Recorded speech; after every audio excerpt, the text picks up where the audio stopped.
Welcome back to Quantreef.com. Bitcoin's trading around 62,734 right now, sitting right in the middle of a tight range that's been coiling for a bit.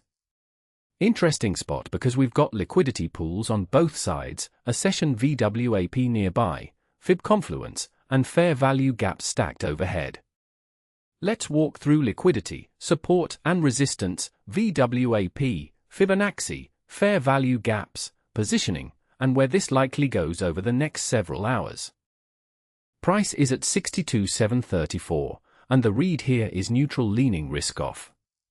Trend and structure score is actually strong at nearly 80, but statistical volatility is compressed and order flow is soft, only in the low 30s. That combination usually means price is coiled rather than trending. Neither buyers nor sellers have really forced the issue yet, and the range between the swing high and low from the fib box tells that story clearly. Session VWAP sits at 62,814, so price is trading just below it, meaning value hasn't fully flipped bullish for the session. The two anchored VWAPs from the recent swing high and low are bunched tightly together, around 62,970 and 63,052, basically overlapping. When anchored VWAPs converge like that, it usually signals indecision. The market hasn't picked a side, and a break of that cluster either way tends to pull in real volume. The liquidation map shows the bigger picture here. Downside pool sits at 62 for 75, just 0.4% away, with over 4.4 billion resting there. That's close enough that a quick could tag it easily, and reach odds put it at 85% over 24 hours. Upside sits at 63,804, about 1.7% away, with an even larger 5.7 billion stacked there, but the odds of tagging it in a day are only 20%. Markets tend to drift toward the nearer, weightier pool first before deciding the next real direction. On the panel right now, resistance above is the 1-hour swing high at 63,109.5, then the stop-loss level at 63,215.7.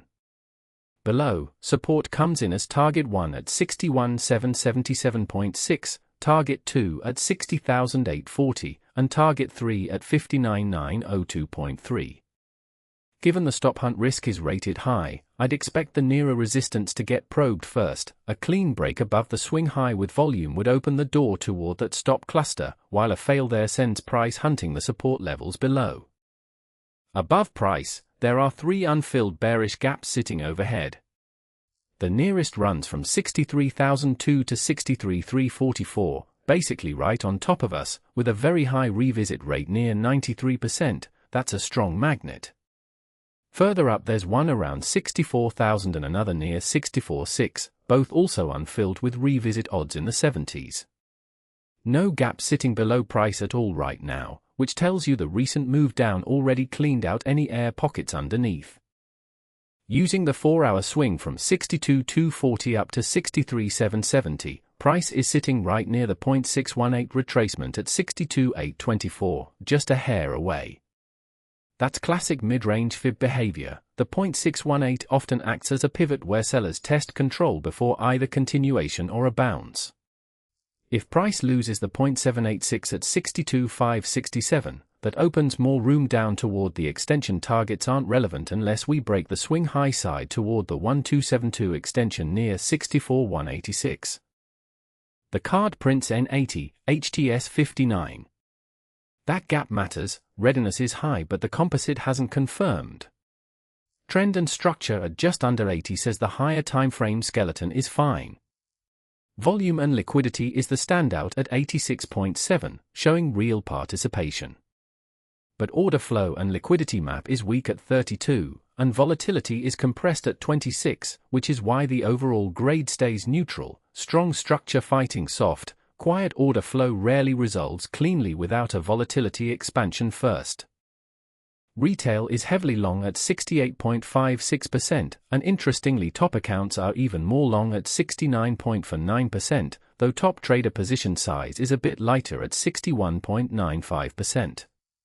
The 4-hour taker flow is almost dead even, 49.6% long versus 50.4% short, with $3.46 billion in long dollars against $3.51 billion short.